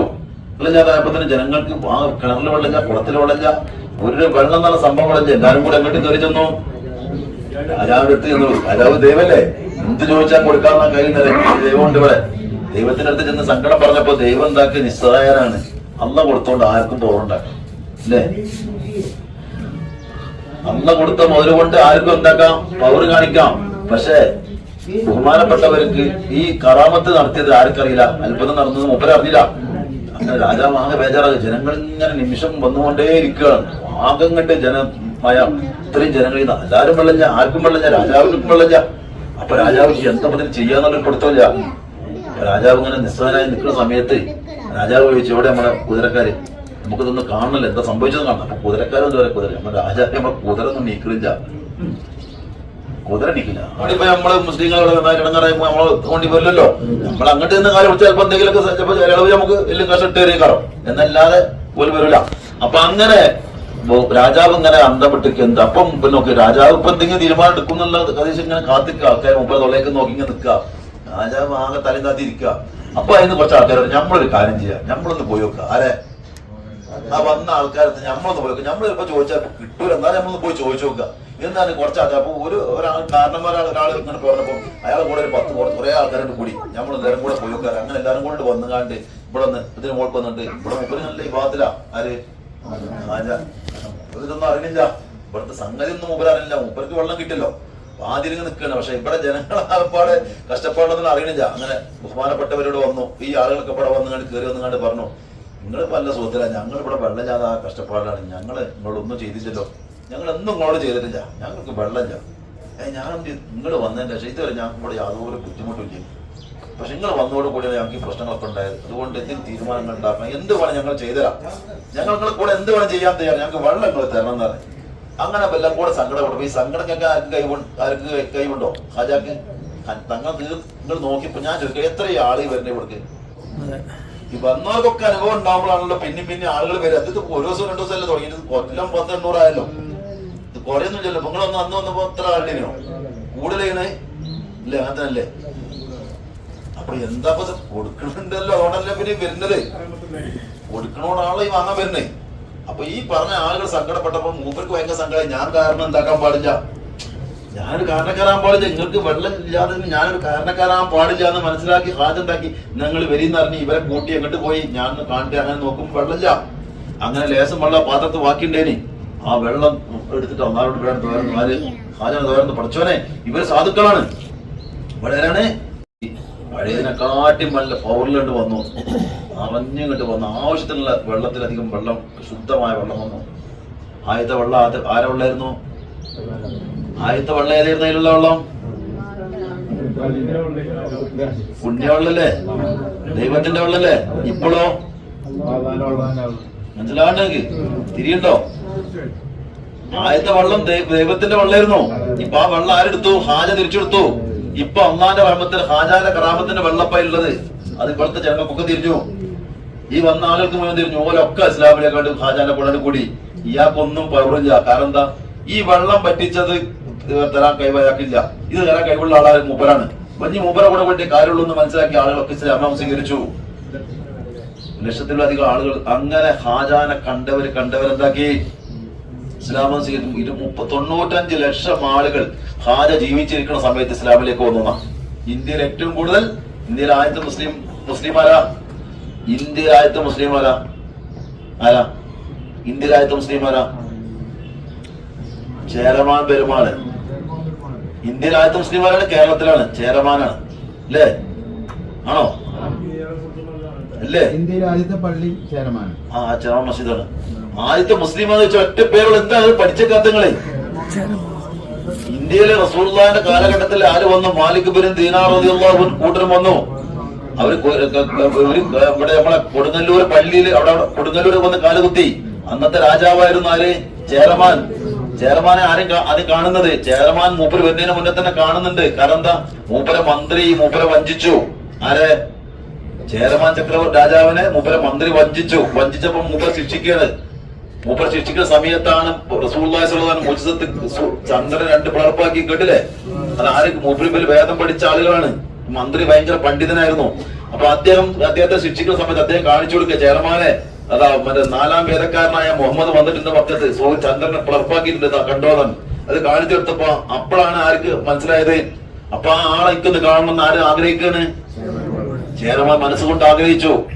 4-ാം വേദക്കാരനായ മുഹമ്മദ് പ്രവാചകൻ വന്നിട്ടുണ്ടെന്ന് മന്ത്രി കാണിച്ചു കൊടുത്തപ്പോ അങ്ങനെ മന്ത്രിനെ കെട്ടയച്ചു വിട്ടു, സൃഷ്ടിയിൽ നിന്ന് ഒഴിവാക്കി. കാണിച്ചെന്ന കാരണത്താ ചന്ദ്രനെ പുറപ്പാക്കിയത്. കണ്ട മാലിക് ബഹുമാനപ്പെട്ട ചേരമാൻ ആ സമയത്ത് മുമ്പ് ഞാൻ ആഗ്രഹിക്കണം, എനിക്കൊന്ന് എവിടെ എത്തണം, ഈ ആള് മക്ക എവിടെ നിന്നപ്പോ നമുക്കറിയോ? ഇപ്പൊ തന്നെ നമുക്കറിയാം മക്ക എവിടെ എന്നുള്ളത്. ഇപ്പൊ വിമാനം ഉള്ളതല്ലേ നമുക്ക് മക്കത്ത് പോകാനല്ലേ. പണ്ടൊക്കെ വിമാനം ഉണ്ടോ? എങ്ങനെ മക്കത്തേക്ക് പോകാന്നറിയോ? ആർക്കെങ്കിലും അറിയോ? എത്ര വലിയ പണക്കാരൻ കാര്യമില്ല, അറിയില്ല. അങ്ങനെ ഇത് ആ സമയത്താണ് മാലിക് ദിനാമൻ കൂട്ടർ ഇങ്ങോട്ട് വരുന്നത്. അത് വരുന്നവരെ ശ്രമിച്ച് കാത്തു ശ്രമം ചെയ്യുന്നവർക്ക് കാണാൻ ആരെ കാണാൻ ആഗ്രഹിച്ച്, റസൂലുള്ളാഹിനെ കാണാൻ ആഗ്രഹിച്ച് മുമ്പിൽ കൊണ്ടിരിക്കുകയാണ് ചേരമാൻ. ആ സമയത്താണ് ആര് വരുന്നത്? മാലിക് ദിനാമൻ കൂട്ടർ ഇവിടെ വരുന്നത്. അപ്പൊ പറഞ്ഞപ്പോ തന്നെ സ്വീകരിക്കുകയാണ്. അപ്പൊ തന്നെ മൂപ്പർ സ്വീകരിച്ചു. പക്ഷെ എനിക്ക് കലിമ ചൊല്ലി തരേണ്ടത് ആരാണ്? എന്റെ റസൂലാണെന്ന് പറഞ്ഞാൽ അങ്ങനെ അപ്പൊ തന്നെ വണ്ടി രൂപത്തിൽ കൂടുതൽ ആളെ കൂട്ടിയിട്ട് ഇങ്ങോട്ട് പോവാണ്, മദീനയിലേക്ക് പോവാണ്. അവിടെ നിന്ന് കലിമ ചൊല്ലി തിരിച്ചു വരുന്ന സമയത്താണ് ബഹുമാനപ്പെട്ട വഫാത്താകുന്നത്. സലായിൽ വെച്ചിട്ട് കടലിൽ വെച്ച് മരിക്കുകയാണ്. അങ്ങനെ കടലിൽ അവിടെ മറമായിട്ട് അങ്ങനെ സലായിൽ ആ മയ്യത്ത് വന്ന് അടിഞ്ഞത്. അതൊക്കെ ചരിത്രങ്ങളൊക്കെ നമുക്ക് പഠിച്ചിട്ടോ, ഞാൻ പറയേണ്ട ആവശ്യമില്ല, നമുക്ക് പഠിച്ചിട്ടുണ്ടാവുന്ന വിചാരിക്കണം ഇൻഷാ അല്ലാഹ്. അങ്ങനെ ബഹുമാനപ്പെട്ട ഹാജ റളിയല്ലാഹുവിന്റെ അനുഗ്രഹം കൊണ്ടാണ് ഏതുണ്ടായത്? ഈ അനാസാഗർ ഉണ്ടായത്. അങ്ങനെ ഈ രാജാവ് ഈ ജനങ്ങൾ ഇത്രയും ലക്ഷക്കണക്കിന് ആളുകൾ ഇസ്ലാമിലേക്ക് വന്നു. 95 ലക്ഷം ഹാജ തങ്ങളുടെ കാലഘട്ടം ഇസ്ലാമിലേക്ക് വന്നു. പക്ഷെ ചരിത്രം അവിടെ തീർന്നില്ല. അങ്ങനെ ബഹുമാനപ്പെട്ട ഹാജ തങ്ങളെ ഹദ്റത്തിലേക്ക് ഇത്രയും ജനങ്ങൾ ഇസ്ലാമിലേക്ക് വന്നോടുകൂടി ആരോട് ദേഷ്യം ഉണ്ടാവും എന്നൊക്കെ പറയും. പക്ഷെ ഇതൊരു കാഫർ ജിന്നായിരുന്നു. ഒരു ജിന്ന്, ഭയങ്കര ശക്തനായ ജിന്നിന് ശക്തന്മാരുണ്ടോ? ഉണ്ടോ? ഒരുപാട് പരാതിയൊക്കെ ഉണ്ടാവും. അപ്പൊ മൂപ്പര് ആൾ വിളിച്ചു, ഏതാണ് ഞങ്ങൾ നീക്കണ കൊണ്ടുതരാറ്? അത് പറ്റൂല, അതിന്റെ മുന്നേ കൊണ്ടുവരാറൊക്കെ ചോദിച്ചു. അപ്പൊ ആസിഫിന് വൽക്കാൻ പറഞ്ഞ വലിയൊരു സൂഫി പാവപ്പെട്ട മനുഷ്യന്റെ ഇതിൽ കൂടുതൽ ദയവായി ഇരിക്കണമെങ്കിൽ ഒന്നും ഇല്ലാത്ത വരെ മൂപ്പരായിരുത്തം കണ്ടാ തോന്നും, കയ്യിൽ ഒന്നും ഇല്ലാന്ന് അല്ലെ, ആയിരുത്തം കാണുന്ന പോലെ എന്ന മാതിരി മനുഷ്യന്റെ ആ കൂട്ടത്തില് അദ്ദേഹം പറഞ്ഞു, ഞാൻ കൊണ്ടുവരാം. എപ്പോഴാ ഇത്ര മാസം നിങ്ങൾ കണ്ണുമ്പി തുറക്കുമ്പോൾ ഞാൻ കൊണ്ടുതരാം. നിങ്ങൾ സമ്മതം തന്നാൽ നിങ്ങൾ കണ്ണുമ്പി തുറക്കുമ്പോൾ ഞാൻ കൊണ്ടുവരാം. ഞാൻ പറഞ്ഞ എന്തിനാണ് മൂപ്പര പുറല്ലാറുന്നത്? അനുമാന ശക്തിയാ പറഞ്ഞത്. ഈ മിസ്ർ യമനിന്ന് ഇത്രയും വലിയ ദൂരത്തുനിന്ന് ഇത്രയും വലിയ സിംഹാസനം ഒന്നാലും കൊണ്ടുവരാൻ കഴിവുള്ള ആളെ ശൈത്താൻ. അങ്ങനെ ജിന്നുകൾക്ക് എന്തുണ്ട്? കഴിവുണ്ട്. അതാണ് പറഞ്ഞിരുന്ന ഉദ്ദേശം അല്ലെ. അങ്ങനെ അന്നത്തെ ഈ വലിയ ശൈത്താനായിരുന്നു ഈ ജയ്പാൽ ജാദൂഗർ. ജയ്പാൽ എന്നാ അവന്റെ പേര്. വലിയൊരു ശൈത്താനായിരുന്നു. ഇവനാണ് ഇവന്റെ വലങ്കൈ. ആരെ? ഈ രാജാവിന്റെ വലങ്കൈ. ഓൻ എന്ത് കാര്യത്തിൽ ഉപയോഗപ്പെടുത്തും? ഓ ശൈത്താനാണ്. അങ്ങനെ ഇവനെ പറഞ്ഞയച്ചു, നീ ഈ പോയിരുന്നു നോക്ക്. കാരണം ഒറ്റകളുള്ളൂ. ആയിക്കോട്ടെ, ഞാൻ ഓനെ മുപ്പരപ്പ ഞാൻ പറഞ്ഞാൽ ആരും കൊണ്ട് പോകുന്നു. ഇവൻ പഠിച്ച പണി ഇവൻ നോക്കി ഇവിടെ നിന്നിട്ട് എന്തെല്ലാം ഇടങ്ങേറുണ്ടാക്കി. പല നിലക്കുള്ള ഇടങ്ങേറും ആർക്കുണ്ടാക്കി? ഹാജാര ഗ്രാമത്തോട് മൂപ്പരടക്കം ഉണ്ടാക്കി. ആരാ ഹാജാനോട് പറഞ്ഞേക്കണത്? അന്നല്ലേ. അപ്പൊ വെറുതെ കൈയോടെ പറഞ്ഞേക്കോ? ഏയ്, പ്രധാനപ്പെട്ടവര് വന്ന് അങ്ങനെ ഈ പറഞ്ഞ ചെങ്ങായി പല നിലക്കുള്ള പണി നോക്കി. ഓം 10 വലിയ കഴിവൊക്കെ കാണിച്ചു. പക്ഷെ ഒന്നും ആരത്ത് വലപ്പോഴില്ല. ഹാജാനത്ത് അങ്ങനെ ലാസ്റ്റ് ബഹുമാനപ്പെട്ട ഇവിടെ നിസ്കരിക്കുക. അന്ന് ഒഴിഞ്ഞ സ്ഥലം, അതൊക്കെ പിന്നെ ഉണ്ടാക്കിയതാ. ഇവരെല്ലാരും കൂടെ കുറെ മുരീതന്മാരായി. ഇവിടെ ഈ വന്നവരൊക്കെ ഇസ്ലാമൊക്കെ നമുക്ക് മുരീതന്മാരായല്ലോ. ഇവിടെ നിസ്കരിക്കുന്ന ജമാഅത്തെ നിസ്കരിക്കുന്ന സമയത്ത് ഇവ പറന്ന് വന്നങ്ങാണ്ട് ഹാജാന്റെ മേത്തേക്ക് പാമ്പുകളെ കൊണ്ടിടുക. ഇപ്പൊ ചുരുക്കം പറയാം, ഒരു പാമ്പുണ്ട് ഇവിടെ ആരെങ്കിലും ഇരിക്കുവോ? പാഞ്ഞിട്ടവരെല്ലാം കൂടെ ഇല്ലേ? അപ്പൊ മനുഷ്യൻ നിസ്കരിച്ചുകൊണ്ടിരിക്കുമ്പോ ഓന്റെ മേത്തേക്ക് പാമ്പ് വന്ന് കൂടിയവരൊക്കെ പാഞ്ഞി. ഓരൊക്കെ പുതിയ മുസ്ലിങ്ങളെ എത്തിക്കുന്നൊന്നും അറിയില്ലേ. ഹാജ കറങ്ങല്ലോ. ഹാജ അള്ളാന്റെ ആരിഫല്ലേ, പാമ്പല്ല. അതിനങ്ങപ്പുറത്ത് വന്നാലും നമ്മളെ ബഹുമാനപ്പെട്ട CM വലിയ കാട്ടുകൂടെ ആനനെ വടിയോട് തെളിച്ചു കിടന്നൊക്കെ കേട്ടില്ല ഞങ്ങള് അല്ലേ? കാട്ടാനെ വടി കൊണ്ട് പോത്തിനും മുന്നിൽ കൊണ്ടുവരുന്നത്. അതിന് കഴിവുണ്ടെങ്കിൽ എന്താ, അള്ളാന്റെ കഴിവ് തന്നെയാണത്. അപ്പൊ ഈ പാമ്പുകളൊക്കെ വന്നുകൊണ്ട് ഇങ്ങനെ മേത്തേക്ക് ഇങ്ങനെ കൊണ്ടുപോയിട്ടോ ജമാഅത്തിൽ നിന്ന് മറ്റുള്ള ആളുകൾക്ക് പ്രധാനപ്പെട്ട മുരിതന്മാരുടെ പുതിയ ആളുകളൊക്കെ എന്താക്കി? പാമ്പിനെ കണ്ട പോലെ കണിച്ച് പാഞ്ഞിക്കണം. അപ്പൊ ബഹുമാനപ്പെട്ട സലാം വീട്ടിൽ നോക്കുമ്പോൾ അറച്ചു പാമ്പ് നേരെ നോക്കി. മറ്റോനാ ആര്? ഈ പറഞ്ഞവണ് ഇങ്ങനെ ഹട്ടസിക്ക. മൂപ്പരിപ്പം ശരിയാവും. ആ സമയത്ത് ദേഷ്യം വന്നു. ദേഷ്യക്കാർക്ക് വന്നു, ഹജാക്ക് ദേഷ്യം വന്നു. അപ്പൊ അന്നൊക്കെ ചെരുപ്പ് അന്നത്തെ മാതിരി അവായ ചെരുപ്പം ഉണ്ടായ മെതിലല്ലേ, അതുണ്ട് അടുത്തന്നെ ഇരിക്കുന്നുണ്ട്. അത് എടുത്തത് 8 ഏറ.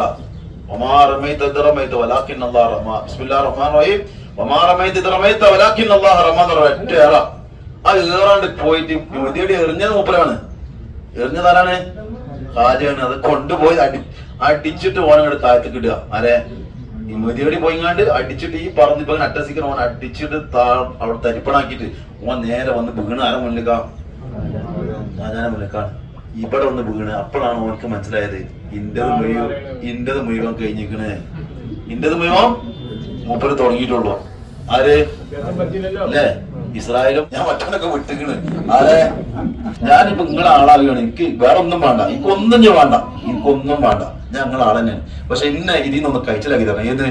ഇന്റെ ഈ ശൈത്താനത്തിന്റെ ഒഴിവാക്കി തരണം, ഇന്നൊരു മുസ്ലിം ആക്കി തരണം. ആര് പറയാ? ഈ പറഞ്ഞ ഈ ജൈബ ജാദുഗർ എന്ന ജാദുഗർ ഇവിടെ ഇന്നൊന്നും എന്താക്കണം, ഒന്ന് മുസ്ലിം ആക്കി തരണം എന്ന് പറഞ്ഞ ഇപ്പൊ സങ്കടപ്പെട്ട അത് പറ്റൂലല്ലോ. അതല്ല, ഞാൻ വയ്യില്ല, ഞാൻ മുസ്ലിം ആകണം, എന്താ വേണ്ടെന്ന് ഞാൻ ചെയ്യാം, ഇന്ന മുസ്ലിം ആക്കി തരണം. അങ്ങനെ നിർബന്ധമാണ് ചോദിച്ചു. നിർബന്ധമാണ്. എന്നാ പോയി കുളിച്ചിട്ട് വാ. എവിടെ? സാഗൽ പോയി കുളിച്ചിട്ട് വാ. അങ്ങനെ കുളിപ്പിച്ചു. പുതിയൊരു ഒരു മുസ്ലിം കുളിക്കൊക്കെ വേണമല്ലോ അല്ലെ, ശുദ്ധിയാണ്ടേ. ഓന്റെ നെസ്സൊക്കെ പോയി പുതിയൊരാളാവണല്ലോ. അങ്ങനെ കുളിപ്പിച്ചു കൊണ്ടുവന്നിട്ട് ഓൻ കലിമല്ലി കൊടുക്കുക. ഹാജ അഷ്ഹദു അല്ലാ ഇലാഹ ഇല്ലല്ലാഹ് അഷ്ഹദു അന്ന മുഹമ്മദൻ അബ്ദുഹു വറസൂലുഹു എന്നാൽ അതൊക്കെ ചൊല്ലി കൊടുത്തു പറഞ്ഞു. ഇസ്ലാമിലേക്ക് കൊണ്ടുവന്നു. എന്നിട്ട് ഓർക്കൊരു പേരിട്ടു. ഹാജ അബ്ദുള്ള ബൈബാനി എന്ന് പേരിട്ടു. എന്താ പേരിട്ടെ? കാഫിർ എന്തായി? അന്ന് മുതൽ മുസ്ലിമായി, അബ്ദുള്ള ബൈബാനിയായി. ഈ ആൾ ഇന്നും ജീവിച്ചിരിപ്പുണ്ട്. ഈ ആൾ എവിടെ ഉണ്ട്? ഇന്നും അജ്മീറിലുണ്ട്. ആരുണ്ട്? അബ്ദുള്ള ബൈബാനി ജിന്നാണ്. മനസ്സിലാണ്ടോ? തിരിയുണ്ടോ? ഓൻ മനുഷ്യന്റെ കോലത്തിലെ കാണുള്ളൂ. അത് കാണാൻ കഴിഞ്ഞ ഒരാളാണ് ഞാൻ. അൽഹംദുലില്ലാ. കാരണം ഞാൻ ഒരുപാട് കാലം ഇവിടെ ഉണ്ടായിരുന്നു. എന്നെ നാട്ടിൽ കൊണ്ടേയാക്കിയതൊക്കെ മൂപ്പരാ. അങ്ങനെ മൂപ്പർക്ക് ഒരു ജോലി ഏൽപ്പിച്ചിട്ടുണ്ട് ഹാജ. എന്താ ജോലി അറിയോ? എന്താ ജോലി? വല്ലവനും അവന്റെ വീട്ടിൽ നിന്ന് അജ്മീറിലേക്ക് ലക്ഷ്യം വെച്ച് പോരാൻ ഇറങ്ങുന്ന സമയത്ത് ഹാജാന്റെ പേരിൽ ഫാത്തി ഓതി വളരെ ഇഖ്ലാസോട് കൂടി ഓൻ ഇറങ്ങിക്കഴിഞ്ഞാൽ ഓനെ യാതൊരു വഴിയിൽ യാതൊരു തടസ്സമില്ലാതെ ഇവിടെ എത്തിക്കണം. എവിടെ എത്തിക്കണം? അജ്മീർ എത്തിക്കണം. അതുപോലെ ഇവിടുന്ന് ഒരുത്തം നെയ്യത്ത് വെച്ച് എനിക്ക് യാതൊരു തടസ്സം ഉണ്ടാകരുത്, യാതൊരു പ്രയാസം ഉണ്ടാകരുത്, ബുദ്ധിമുട്ടുണ്ടാകരുത് എന്ന് പറഞ്ഞ ഒരാൾ ഇവിടുന്ന് ഇറങ്ങിക്കഴിഞ്ഞാൽ ഓനെ ലക്ഷ്യസ്ഥാനത്തോടെ എത്തിക്കണം. ഈ ഡ്യൂട്ടി ആര് ചെയ്യണം? അത് ഖിയാമത്ത് നാൾ അവർ എന്നെ ഏൽപ്പിച്ചിരിക്കണെന്ന് ബഹുമാനപ്പെട്ട ഏൽപ്പിച്ചിട്ടുണ്ട്. ആ ആൾ ആ പണി ഇന്നും ചെയ്തുകൊണ്ടിരിക്കുന്നുണ്ട്. ഇവിടെ ഇഷ്ടംപ്പെട്ട ഇത്ര ആളുകൾ അജ്മീറിലേക്ക് കാരണം എന്താ? കാരണം എന്റെ വല്യപ്പാന്റെ സ്വഭാവം ഉണ്ടല്ലോ. ആര്? വല്യപ്പാര റസൂലുള്ളാഹ് അല്ലേ? മക്കത്തെ ഖുറൈശികളൊക്കെ കൂടെ ഒരുമിച്ച് കൂടി എന്നിട്ട് ആരെ തലെടുക്കാൻ വേണ്ടി പറയണേ? മക്കത്തെ മുഹമ്മദിന്റെ തലെടുക്കണം. ആർക്ക വയ്യ? ആരാണ് മുഹമ്മദ് തല കൊണ്ടുവരുന്നത്? 100 ഒട്ടകത്തിന് ഞാൻ തരും. ആര് പറഞ്ഞു? അബൂജഹൽ പറഞ്ഞു. ഉദ്ബത്ത് പറഞ്ഞു 100 ആടിനെ ഞാൻ തരാം, 100 കുതിര തരാന്ന് ഷൈബത്ത് പറഞ്ഞു. അങ്ങനെ ഓരോരുത്തരും ഓഫർ ചെയ്യുന്നതാണ് 100 ഒട്ടകം, 100 ആട്, 100 കുതിര, അങ്ങനെ അങ്ങനെ ഓരോരുത്തർ ഓഫർ ചെയ്തു. അവളുടെ ചെറുപ്പക്കാർക്ക് എന്തായി? 100 ഒട്ടൊക്കെ കൂടെ ഒരാൾ ചെയ്താൽ എല്ലാം കൂടെ ആർക്ക് കിട്ടും? 3 മിനിറ്റോളം മുരളിയതല്ലേ. ഇവരൊക്കെ കൂടെ ഇവരുടെ കൂടി എല്ലാവരും കൂടെ എന്താക്കി കേട്ടോല് ആരെ വളഞ്ഞു? ബഹുമാനപ്പെട്ട റസൂലുള്ളാഹിന്റെ വീട്, അലി ബിൻ അബി താലിബ് തങ്ങളുടെ വീടിനെ വളഞ്ഞു. രാത്രി വരെ വീട് വളഞ്ഞു. നേരം വെളുക്കുന്നതിന് മുന്നേ ആരും മുഹമ്മദിന്റെ സുധ പുറത്തിറങ്ങാക്കാൻ പറ്റില്ലല്ലോ. അബൂബക്കർ സിദ്ദീഖും അലിയാരും തങ്ങളും റസൂലുള്ളാഹി ആ വീട്ടിൽ വേറെ ആരുമില്ല. വീടുകൾ വളഞ്ഞു. ആ സമയത്ത് ആരെ പറഞ്ഞേക്കാണ്? ജിബ്രീൽ ഇസ്ലാമെ പറഞ്ഞേക്കണേ. മുഹമ്മദ് വല്ലാത്ത പ്രയാസത്തിന് എന്താ ചെല്ലി, എന്താ വേണ്ട ചെയ്തു കൊടുക്കി, എന്താ വേണ്ട വെച്ചിട്ട് ജിബ്രീൽ ഇസ്ലാമെ ഞാൻ എന്താ കൊടുക്കേണ്ടത് വെച്ചു. എന്ത് വേണമെങ്കിൽ കൊടുത്തോളിയാറ്. ആര് കൊടുത്തിട്ടുണ്ട്? അന്ന് ഓർഡർ കൊടുത്തിട്ടുണ്ട്. അങ്ങനെ ജിബ്രീൽ ഇസ്ലാം റസൂലുള്ളാഹിനെ യാ റസൂലുള്ളാഹ് നിങ്ങൾ വല്ലാത്ത പ്രതിസന്ധിയിലാണുള്ളത്. അപ്പൊ എനിക്ക് ബേജാറൊന്നുമില്ല. ഞാൻ റസൂലുള്ളാഹ് എനിക്ക് ബേജാറില്ല. കാരണം എന്താ? എന്റെ കൂടെ ആരുണ്ട്? എന്റെ യജമാന റബ്ബുണ്ടല്ലോ. എന്നെ ഞാൻ മരിപ്പിക്കാൻ അള്ളാഹ് തീരുമാനം മരിപ്പിച്ചോട്ടെ. അള്ളാഹിനെ നീ നിലനിർത്തണമെങ്കിൽ എന്നെ നിലനിർത്തിക്കോട്ടെ, ഇല്ലെങ്കിലോ എന്നെന്തായിക്കോട്ടെ മരിപ്പിച്ചോട്ടെ. ഓർക്ക് കൊടുത്തായി. അപ്പം ജിബ്രീൽ യാ റസൂലുള്ളാഹ് പറയില്ലേ, നിങ്ങൾക്ക് ഇപ്പൊ എന്ത് പറഞ്ഞു തരാനുള്ള ഓർഡർ ഇവിടെ ഉണ്ട്. നിങ്ങള് സമ്മതം ഇപ്പൊ മുഴുവണത് ഞാൻ തയ്ക്കോളാം, അത് കൊന്നുതരാം. ആരെ? നിങ്ങൾ സമ്മതം തന്നാ മതി. അത് വേണ്ട, അത് മോശല്ലേ, പാവങ്ങളല്ലേ, ഞാൻ കൊല്ലണ്ട. പിന്നെ എന്താ ചെയ്യേണ്ടത്? വേറെന്താ അള്ളാ പറഞ്ഞെന്ന് വെച്ചാൽ അള്ളാ പിന്നെ ഒരു ദിക്റ പറഞ്ഞത്. ഒരു ദിക്റ പറഞ്ഞ. എന്ത് ദിക്റ പറഞ്ഞ? വമാറമൈത ഇത് റമൈത വലാകിൻ അല്ലാഹ് റമ എന്നുള്ള ദിക്ർ. ഒരു ദിവസം മണലെടുത്താ മണൽ ഓരിയാണ് എറിഞ്ഞോളി യാ റസൂലുള്ളാഹ്. നിങ്ങൾ എറിഞ്ഞാ മതി, ഏറി ഞാൻ എന്തായിക്കോളാം, നിങ്ങൾ എറിഞ്ഞാ മതി. വമാറമൈത ഇത് റമൈത വലാകിൻ അല്ലാഹ് റമ എന്ന ദിക്ർ നിങ്ങൾ ചൊല്ലി എറിഞ്ഞാ മതി. നിങ്ങൾ എറിഞ്ഞാൽ മാത്രം മതി, ഏറി ഞാൻ കൊള്ളിച്ചോളാം. ആർക്ക്? അത് വേണ്ടവർക്ക് ഞാൻ എത്തിച്ചോളാം. ആ വാക്കിന്റെ അർത്ഥത വലിയ രാജാവാൻ കാണാൻ ആരെങ്കിലും വരണ്ടേ? എന്നാൽ അദ്ദേഹത്തിന്റെ കയ്യാൽ മരണപ്പെട്ട ശുഹരാക്കന്മാരെ കാണാൻ എത്ര ലക്ഷം ആളുകൾ വരുന്നുണ്ട്, എവിടുന്നൊക്കെ വരുന്നുണ്ട്. വന്നവരെന്നെ വീണ്ടും പേരും വന്നോണ്ടിരിക്കുക. അതാണ് അള്ളാഹുവിന് ഇഷ്ടപ്പെട്ടവരുടെ. അള്ളാഹുവിന് ശാപം കിട്ടിയാലോ? മനസ്സിലാണ്ടോ? ഇത് നമുക്ക് പഠിക്കാനുള്ള ഭാഗമാണ്. നമ്മൾ അള്ളാഹിനെ ധിക്കരിച്ചിടക്കുന്ന ആൾക്കാരാണ്. നമ്മൾ നിസ്കരിക്കണമൊക്കെ ഉണ്ട്, ശരിയാണ്. അള്ളാഹ് പറഞ്ഞ സകല തെറ്റും നമ്മൾ ചെയ്യുന്നുണ്ട്. ചെയ്യരുത് പറഞ്ഞത് ഇവർ ചെയ്യില്ലേ? അത് നിങ്ങളോട് ചോദിച്ചോക്കി ഇന്നോട് ചോദിക്കണ്ട, ഞാൻ പറഞ്ഞെന്നുള്ളൂ. അള്ളാ ചെയ്യരുത് പറഞ്ഞ മുഴുവൻ നമ്മൾ ചെയ്യുന്നുണ്ട്. അള്ളാഹ് ധിക്കരിക്കണേ നമ്മുടെ അവസ്ഥ എന്തായിരിക്കും? ഇത് തന്നെയാണ് നമുക്ക് അവസ്ഥ. അള്ളാഹ് കാക്കട്ടെ. അപ്പൊ ഇൻഷാ അള്ളാഹ് നമ്മള് പരിപാടി തക്കാൻ നിർത്തുകയാണ്. അപ്പൊ അജ്മീർ ഖാനെ കുറിച്ച് ഏകദേശം മനസ്സിലാക്കാമെന്ന് വിചാരിക്കുള്ളൂ അല്ലേ? അല്ലേ? ഖാജാനെ കിട്ടിയാൽ, ഖാജ എന്ന് പറഞ്ഞ ആരാ? ഇന്ത്യയുടെ സുൽത്താനാണ്. നമ്മൾ വിചാരിക്കും നമ്മൾ ഒറ്റക്കാണത്. എനിക്ക് ആരുമില്ല തോന്നലേ നമുക്ക് ഉണ്ടാവില്ലേ? ഉണ്ടോ? ആരെങ്കിലും ഉണ്ടോ? നമുക്ക് പെരേ പോയി ഇങ്ങനെ കുറച്ച് കടം ഉണ്ടാവും, കുറച്ച് പ്രയാസം ഉണ്ടാവും. നമുക്ക് തോന്നി ആരുമില്ല, എന്നെ സഹായിക്കാം. എനിക്ക് ആരുമില്ല, ഞാൻ ഒറ്റക്കാന്ന് തോന്നലുണ്ടാവും. ആരും ഒറ്റക്കെന്നല്ല. നിങ്ങൾ ആരെ സ്നേഹിക്കണം? അള്ളാനെ സ്നേഹിക്കുക. അള്ളാന്റെ മഹാന്മാരെ സ്നേഹിച്ചാൽ ഓര് നമ്മളെ കൂടെ തന്നെ ഉണ്ടാവും അല്ലേ? ഇന്ത്യയിലെ സുൽത്താൻ എന്ന് പറഞ്ഞ ഹാജാന്റെ ആളുകളാണ് നമ്മളൊക്കെ. അപ്പൊ എത്ര ലക്ഷം ആളുകൾ ഇവിടെ ഉണ്ട്? ഇവിടെ വരുന്ന ഇതൊക്കെ ഹാജാന്റെ ആളുകളാണ്. അപ്പൊ ഹാജ ഉണ്ടെങ്കിൽ ഈ ആളുകളൊക്കെ നമ്മളെ കൂടെ ഉണ്ട്. ആ ഒരു ചിന്താഗതി നമുക്ക് ഉണ്ടായാൽ മതി. നമ്മൾ ഒറ്റക്കല്ല. അള്ളാഹു നമുക്ക് ആഫിയത്തും ആരോഗ്യം ഈമാനും നിലനിർത്തി തട്ടെ. ഈമാൻ വർദ്ധിപ്പിച്ച് തരുമാറാകട്ടെ. ഇതുപോലെ ഇനിയും ഹാജാന്റെ തങ്ങളെ ഹദറത്തിൽ വരാനുള്ള തൗഫീഖ് അള്ളാഹു നമുക്ക് നൽകുമാറാകട്ടെ. ഇൻഷാ അല്ലാഹ് നമ്മള് പരിപാടി നിർത്തുകയാണ്. ഇനി ഹാജ തങ്ങള് ഇല്ലേ, എത്ര വലിയ ഈ രാജ്യത്തിന്റെ ചക്രവർത്തി ഹാജ തങ്ങൾ കടന്ന അദ്ദേഹത്തിന്റെ വീട് കാണണേ. ആ വീടാണ് ഇപ്പൊ കാണുന്നത്. നിങ്ങൾ ഗുഹ എന്നൊക്കെ പറഞ്ഞേ, ആ വീടാണ് വീട്. ഇൻഷാ അല്ലാഹ് ഒന്ന് ശ്രദ്ധിക്കുക. ഒരു മിനിറ്റ്, ഒറ്റ മിനിറ്റ് കൂടെ. ഇന്ന് നമ്മള് ജുമാ കഴിഞ്ഞാൽ നമ്മൾ ഇവിടുന്ന് പോകുന്നു. അപ്പോ നമ്മളെ സിയാറത്ത്, ചെറിയൊരു സിയാറത്ത് ഇവിടെ നമ്മൾ ചെയ്യും. തൽക്കാലം ഇവിടെ നിർത്തണം. പിന്നെ ഇനി ഉച്ച ശേഷം ഞാൻ ഒരു പരിപാടി ചെങ്ങൾക്കൊക്കെ അസൗകര്യം ആവും എന്നുള്ള കാരണത്താൽ പരിപാടി ഒന്നും വെക്കണില്ല. നമ്മളത് കൂടുതൽ നേരം വായതും അല്ലാതെ ദ്വായും ദിക്റും സലാത്തും നമ്മൾ കൊണ്ടുവരത്തില്ല. കാരണം ഞാൻ ഇവിടെ ഒരുപാട് ടീമിനെ കാണുന്ന ആളാണ്. കാരണം വലിയ വലിയ ടീം ഇവിടെ വരും. 100 ആൾ 150 ആൾ 200 ആളായിട്ട് വന്നിട്ട് ഓലങ്ങനെ പരിപാടി നടത്തും. ഒരു മഗ്‌രിബിന് തുടങ്ങിയാൽ ചിലപ്പോൾ സുബഹി വരെ നടത്തും പരിപാടി. ദിക്റും സലാത്തും തന്നെ ഉണ്ടാവും. അപ്പൊ നമ്മളിരുന്ന മാരെല്ലാം ഇരിക്കാം. ഇമാമ് നേരെ മുന്നോട്ട് അങ്ങോട്ട് ഇരിക്കും, ബാക്കിയുള്ളവർക്ക് വേക്കാം. ഇമാം അങ്ങനെ ചെല്ലണോ, വേക്കുള്ള മുഴുവൻ ഇരുന്ന് ഓർമ്മ ഉണ്ടാവും. ഇത് മൂപ്പര് കാണുന്നുണ്ടാവില്ല. ആര്? ഇമാമ് നല്ല ദിക്റിലായിരിക്കും. മൂപ്പരം അറിയാം, ബേക്കോട്ട് നോക്കില്ല. പക്ഷെ ബേക്കുള്ള സകല ആളുകളും കുട്ടികളെ ഉറക്കി ഉമ്മയും അവിടെ കിടന്ന് തുടങ്ങിയിട്ടുണ്ടാവും, വാപ്പാരി ഇരുന്ന് അങ്ങോട്ട് തുടങ്ങിയിട്ടുണ്ടാവും. അങ്ങനെ ഒരു വേണ്ടാന്നുള്ള ഞാൻ തീരുമാനിച്ചു. 5 മിനിറ്റ് 10 മിനിറ്റ് വേണ്ടവര് പിന്നെ ചെയ്യാൻ സമയമുണ്ടല്ലോ അല്ലേ? അവനാണ് ചെയ്യുന്നത് ഏറ്റവും നല്ലത്. അതുകൊണ്ടാണ് ഞാൻ നമ്മളെ പരിപാടി വളരെ ചുരുക്കി ചെയ്യുന്നത്. പിന്നെ ക്ലാസ്സുകൾ ഞാനൊന്ന് പറഞ്ഞു തരുന്നത് മനസ്സിലാക്കാൻ വേണ്ടി. ഇപ്പൊ എന്റെ കൂടെ ഞാൻ എന്നും നിങ്ങൾ വരുന്നുള്ള ഒരു ഉറപ്പ് എനിക്കില്ല. നിങ്ങൾ ഇനി വരുമ്പോ ഇത് എന്താന്ന് ചോദിച്ചു നടക്കരുത്, മനസ്സിലാക്കണം. ഇപ്പൊ ഇന്നലെ രാത്രി നമ്മളെ പരിപാടി കഴിഞ്ഞപ്പോ എത്ര ആൾക്കാർ നമ്മളെ അഡ്രസ്സ് വാങ്ങിയെന്നല്ലേ നിങ്ങൾ കണ്ടല്ലേ? അതെന്താണ്? ഓർക്കൊന്നും ഇവിടെ വരുന്ന ഗ്രൂപ്പ് ഒന്നും പറഞ്ഞു കൊടുക്കുന്നില്ല. ഒരു പോലും ദ്വായം നിൽക്കുന്നത് മാത്രമേ ഉള്ളൂ. ഇന്റേത് അങ്ങനെ ആവരുതെന്നുള്ള നെയ്യത്ത് എനിക്കുണ്ട്. കാരണം ഞാൻ ഹാജാനെ പഠിച്ചാണ്. ഹാജാൻ നിങ്ങളും പഠിക്കട്ടെ എന്ന നെയ്യത്ത്. നിങ്ങൾ എന്റെ കൂടെ ഞാൻ അടുത്ത് വരണം ഒരു നിർബന്ധം എനിക്കില്ല. അൽഹംദുലില്ലാഹ് എനിക്ക് ജീവിക്കാൻ അള്ളാഹു എന്തെങ്കിലും ആയിട്ട് അപ്പൊ തരും. അത് നിങ്ങൾക്കൊക്കെ തന്നമായിട്ട് എനിക്കും തരുന്നുള്ള ഉറപ്പ് എനിക്കുണ്ട്. അള്ളാഹു നമുക്ക് ആഫിയത്തും ആരോഗ്യവും റിസ്ക്കും മരണം വരെ അള്ളാഹു നൽകുമാറാകട്ടെ. ഇൻഷാ അല്ലാഹ് ഞാൻ അതും കൂടെ കണ്ട് നമുക്ക് തരുന്നുണ്ട്. അപ്പൊ ഇത് ശ്രദ്ധിക്കുക. ഞാൻ പറഞ്ഞു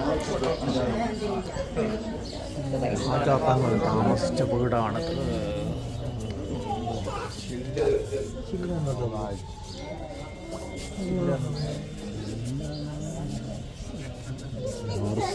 പേരില്ലേ?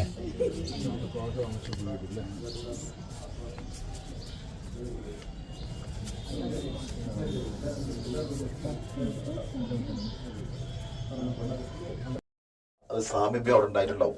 എന്തായാലും നമുക്ക് ബർക്കത്തുണ്ടാവും. അല്ലാഹു തൗഫീഖ് ചെയ്യട്ടെ. സുമ്മ ഇലാ ഹദറത്ത് ഹബീബിനാ മുസ്തഫ മുഹമ്മദിൻ സ്വല്ലല്ലാഹു അലൈഹി വസല്ലം. അൽ ഫാത്തിഹ. അഊദു ബില്ലാഹി മിനശ് ശൈത്താനിർ റജീം. ബിസ്മില്ലാഹിർ